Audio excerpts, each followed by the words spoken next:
It's day 10 of designing an Animal Crossing island using only DIYs. Yesterday we had our first KK concert, we began terraforming our rivers, we installed a new flag for the island, and we took our first boat tour. It's the 30-day DIY island. We are now a third of the way into this challenge, and the stakes could not be higher. With our river layout complete, today we are hoping to do some work on our cliffs. I woke up today and the vision for what this island could end up looking like started to kind of take form in my head. So needless to say, today I'm feeling very motivated, I'm feeling very good, and I'm excited to see what this new recipe is. It better be new. A box-shaped seat. That is this, but of course you can see we also have some other recipes unlocked as well.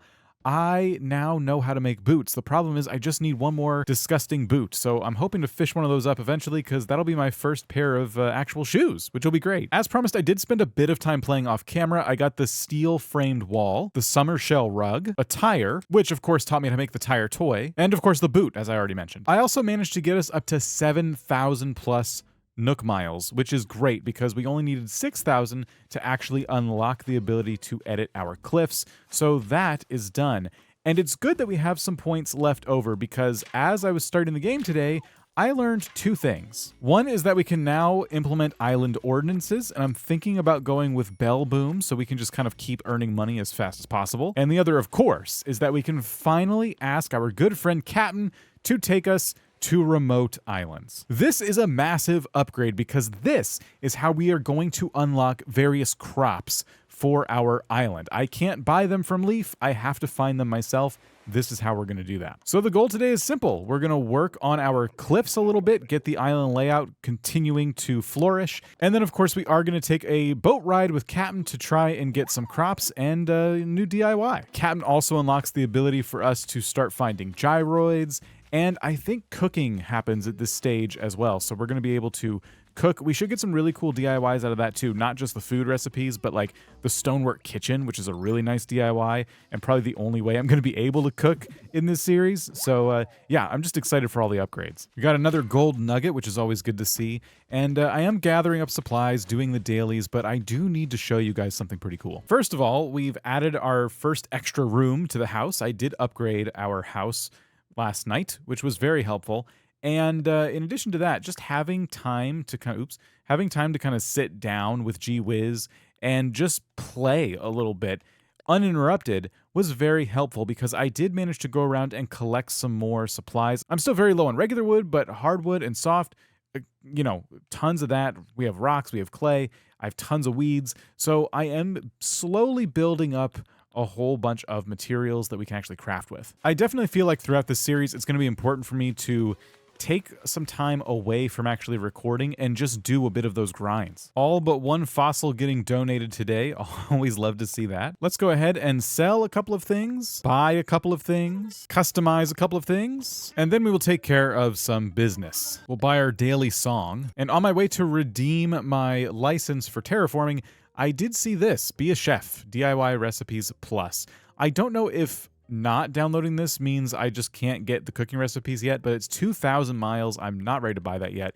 Cliff construction, 6,000 points, way more important. And ironically, a ×5 task for me was to spend 500 miles. So that replenished some of my points, which is pretty nice. We've also done a couple other tasks as well. And now it's time to play with ordinances. It'll cost me 20,000 bells to enact our first ordinance. And I am going to go with Bell Boom. Bell Boom for this particular challenge is great because while it does jack up the prices of everything at Nooks, we also get more money on things we sell. And I'm selling a lot more than I'm buying because this is a DIY only challenge. I'm not really buying any furniture. That ordinance will be put into effect tomorrow. Now, it's time to focus on this big behemoth of a project. We need to sort out our island layout. Now, I know there are going to be cliffs on the island. Are they going to be the same shape, all said and done, as the ones we already have? Not really, but I'm also just going to kind of let those be for now because I definitely have some ideas for right where I'm standing and what we can do with cliffs right here. To start us off, I'm actually going to walk back this river just a little bit. I'm going to get rid of everything up to the waterfall because what I'm thinking I would like to do is I want to build like a hill, and off of that hill, 2 waterfalls that feed both of the rivers, the running from east to west and the one running from north to south. I might have to walk back even more river because this setup that I'm doing is going to be substantial. I'm not going to be making just a little hill here. Ultimately, my plan is for this hill to not only be the source of water for the rivers, but it's also going to act as the way people get up and down into like the cliffside area of our map. I'm going to outline this using dirt paths for now, but this is not the final path. But here's what I'm thinking. We're going to have a path that runs right alongside this river, and I'm thinking it's going to be at least 3, if not 4 tiles wide. Why so wide, you might be asking? Well, the thing is, this is a DIY only island, and I don't have a ton of options for decorating, so having wide rivers and paths kind of eats up some space. It's kind of a cheap way of trying to complete this challenge and complete this island, while also, you know, making it look as good as I can make it look. And I'm happy to have these paths be 3 tiles wide, but going with even numbers is a little bit better when you're dealing with staircases and bridges in this game because they are too wide and there's not much you can do about that. Anyway, as of right now, the placement of this cliffside entrance and these rivers is a bit arbitrary. I don't really have, you know, exact placements in mind for the waterfalls and exactly where I want the entrance ramps to be, but I'm just kind of pretending it stops right here for now, and we'll just kind of get a feel for it as I keep going. This is where the decorating begins and the plans end. It's also time to collect the last of my designer miles, which is great. That's 2,000 more points.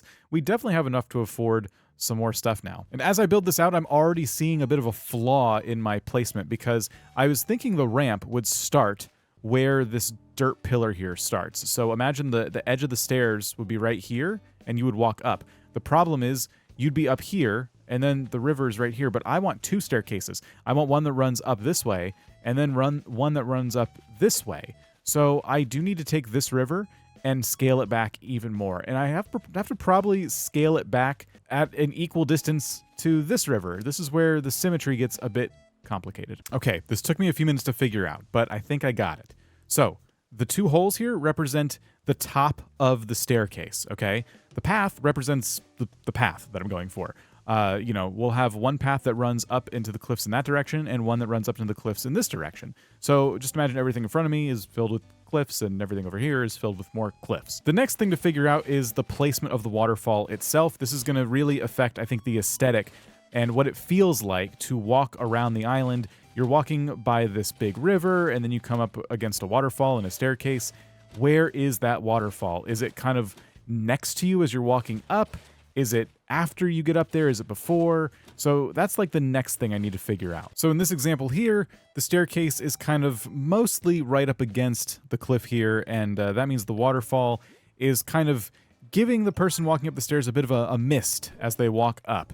Now the problem with this is I don't think we can place a waterfall on the very edge here. I think this waterfall would need to be 3 tiles wide for a river that is 5 tiles wide, because yeah, we can't put one here.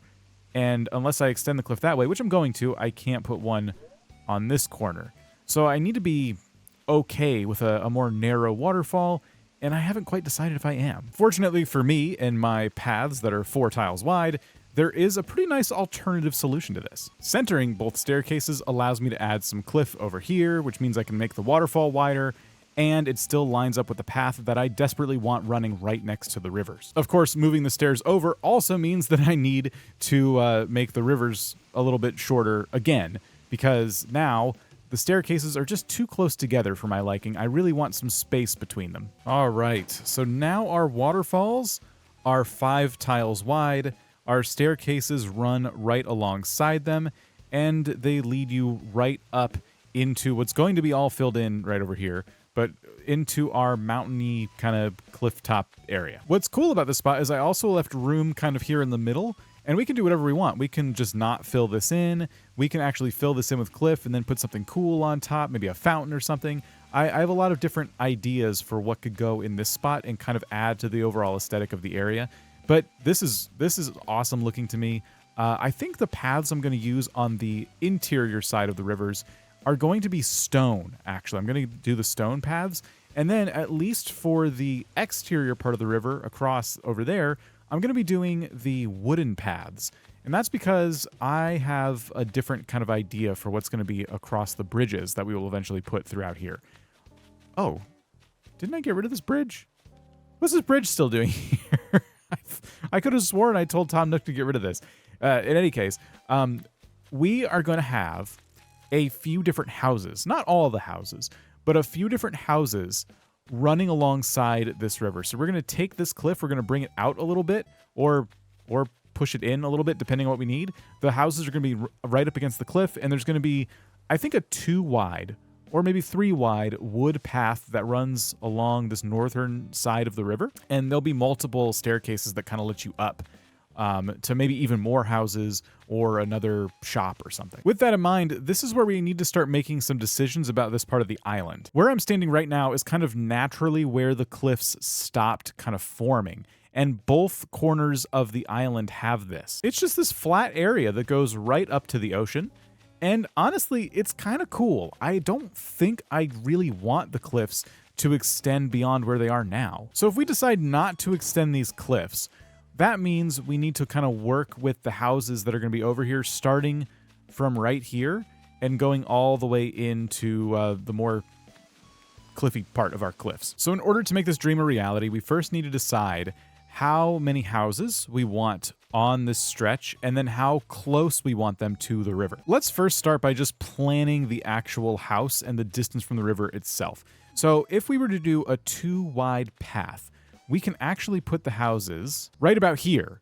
Now, that only leaves 1 tile between the house and the river, but don't forget, the very front of the house is actually a spot where you can put more path. You can tuck some path underneath their doorstep, which is neat, but that leaves us no room for anything right here. If we wanted a little fence in front of them or something, we'd have a very narrow walk around these houses, and it'd be very uncomfortable. So I think we're close, but the best bet is to actually move the houses back just 1 more space. This leaves us, I think, a lot more room because we can still put a fence down and have a 2 wide path to walk along, which would be kind of nice. So if that's the case, I'm going to work on shaving off this part of the cliff here, just so that it's all one cohesive line, one boring line that doesn't alternate in shape or size the entire time. And looking at this from back here, we can certainly see that there is a lot of room for houses. If we wanted to put maybe all 10 of our villager homes just right there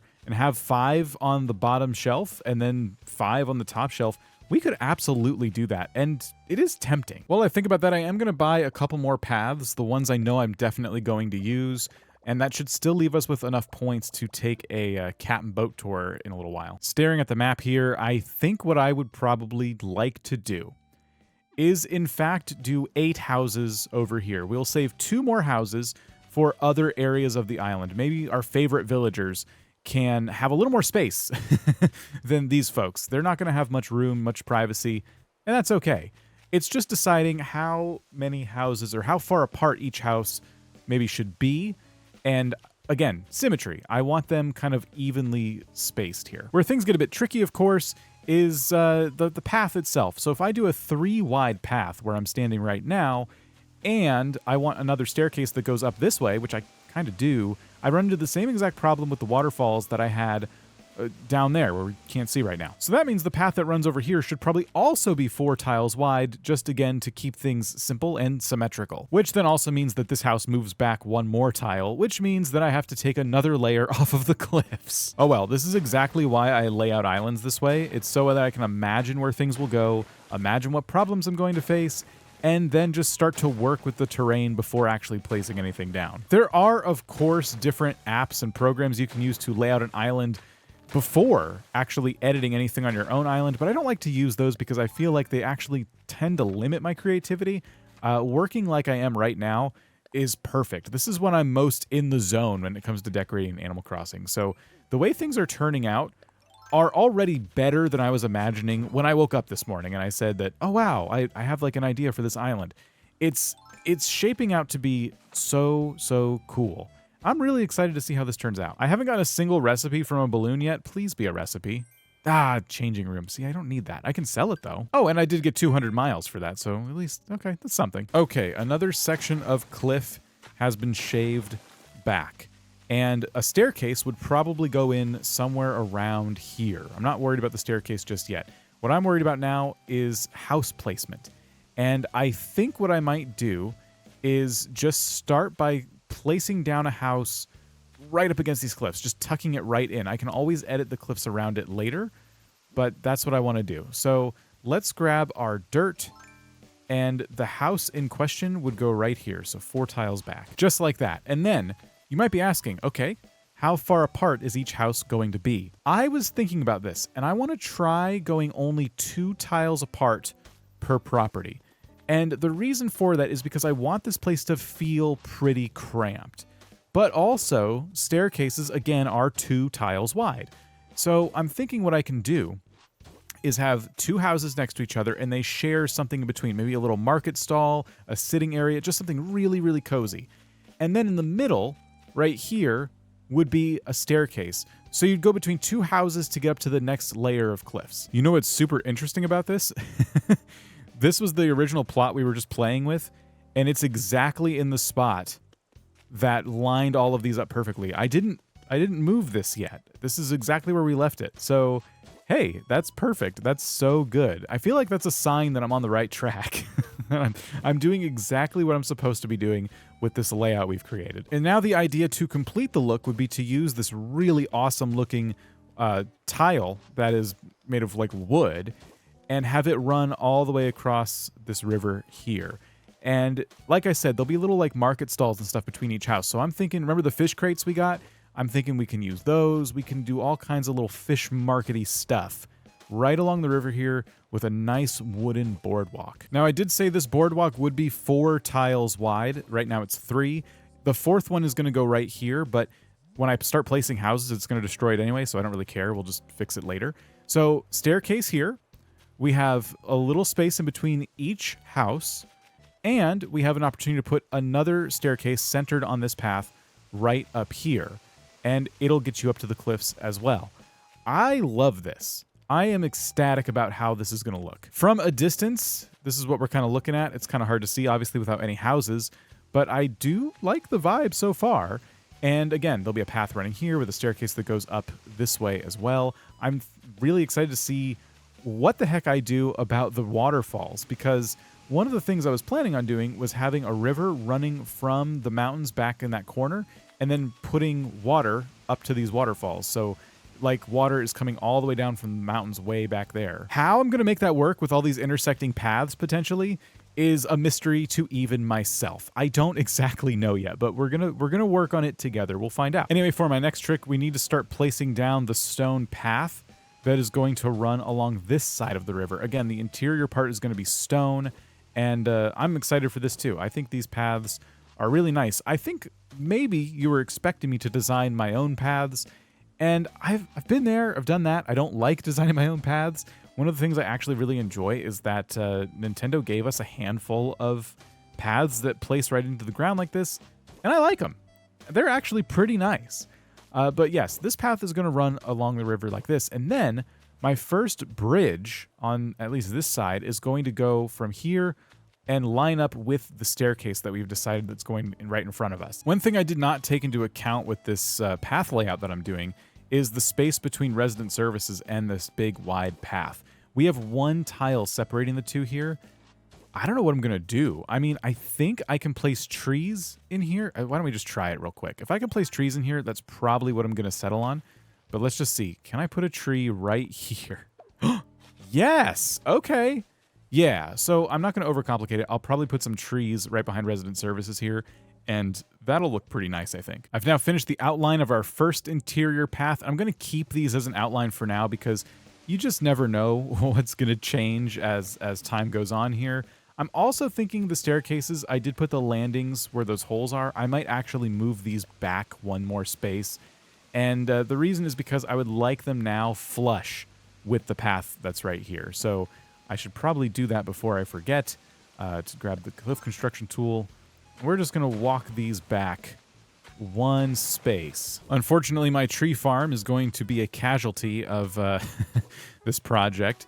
This right next to us is where I was starting to just chop wood, just on the regular. And now I got to move that over a little bit, which is fine. It's fine. This is how progress works. And I've reached the beach area. I don't know how far down to go with these because I like when all my paths kind of connect in one circuit.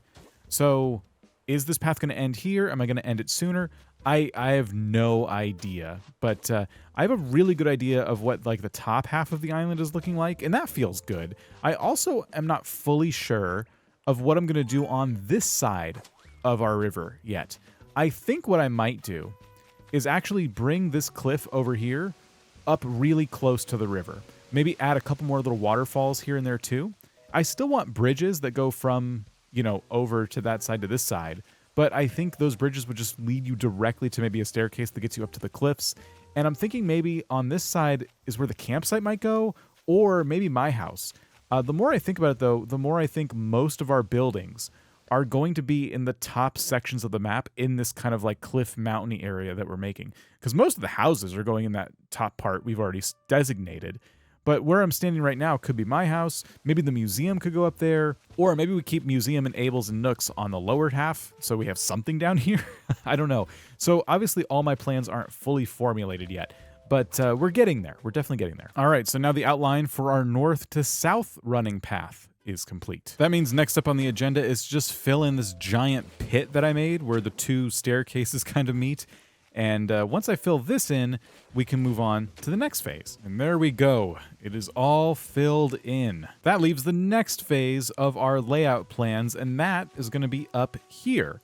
This is where the next layer of houses are going to go, and where things get a little bit complicated because this part of the cliff up here looks nice. It's naturally spawning, but it's not going to leave us enough room to place a house and like an adequate path. I think my plan here is to keep the really cluttered feel of the houses, and we're going to have a path that is basically 3 wide, but the part that I'm walking on right now is probably going to be like fences or something. So the path is really going to be 2 wide minus the little doorstep area. It's going to be cramped up here. Same exact layout though as down there. We're going to have the houses 2 spaces apart. And I think I might put yet another staircase that goes right up here. I don't know what'll be on that layer of cliff. Probably just, I don't know, some decorations. I could eventually decide to put the campsite up there. But yeah, this is kind of the idea. So the next plot would go here. The last plot would go here. And then that next staircase would land right here. There's also a chance I could decide to put the last 2 houses up on this little cliff area. Totally possible, just not sure what's going to happen with that yet. But yeah, that's kind of what we're going for. Let's look at the map. It's quite the cramped little neighborhood. But, you know, in person, I think it's going to look really cool, especially once we get them all decorated. I think that's enough island layout work for one day. Now, I would like to go check out our very first Captain Tour island, because this should hopefully get us something really awesome. Of course, before I go, I actually have to plant all these trees that I picked up because they are taking up a ton of space in my inventory, and I need them. I don't want to chop down too many trees, as you know, because I can't buy saplings to replace them. What you thinking about out here on the dock? What do I do? Listen, unless you have like a wetsuit, maybe just stay up here on dry land. I'm gonna take a boat ride. You better still be in this village when I get back. All right, what's our first island? Okay, so we have cherry trees. We have shrubs that are in bloom, which is really cool. I'm not seeing any crops of any kind, which is a huge shame. I was hoping to start collecting some different crops, but we can collect our first gyroid. I obviously haven't thought about it until now, but should gyroids be considered items we can decorate with? I mean, they're not DIYs, but I do need to like grow them in the ground a little bit. Maybe. I'm going to say maybe on that one. Let's see what recipe we're going to get, though. It is a crafting recipe. It's a barbell. I think I have this. Oh, that's so disappointing. Dang it. So I didn't get crops or a new recipe. All right, well, all that's left to do now is take my anger out on this island. I will, of course, be leaving here with as many shrubs as I can stuff in my pockets, though. The same should probably go for the roses. I'll take this one up here, but let's ultimately just plan to take as many as we can fit in our pockets after we've already taken everything else. So here is our haul. We caught a new bug. We got a whole bunch of shrubs. We got a bunch of supplies. I managed to get 2 of each type of rose just to fill out my inventory, and some coconuts, and we got our first gyroid. I mean, was this the worst Captain Island ever? I'm going to say yeah. I think it was the worst. I think it was kind of not worth my points. And that's because we didn't get much new stuff from it. I was really hoping to get at least some vines, a new recipe, and definitely some kind of crop like a tomato or some wheat. That island was not much different than the types of islands we could get for 2,000 points. I know it cost half that. I'm still disappointed. Oh boy, you're still here. What is it? What is wrong? How long have you been here? I was sort of spaced out. I was daydreaming about starting a new life on another island. Bertha... You know what, Bertha? If you're not liking this island already, you're probably not going to like it much here in the coming weeks because I'm moving literally everything around. So go. Just go. Regardless of how I feel about my cabin trip, today was a huge day. We got a ton of stuff done, and tomorrow is looking like it's going to be even more busy. And that video, when it's done, will be right over there. So go ahead and click on that. See you later.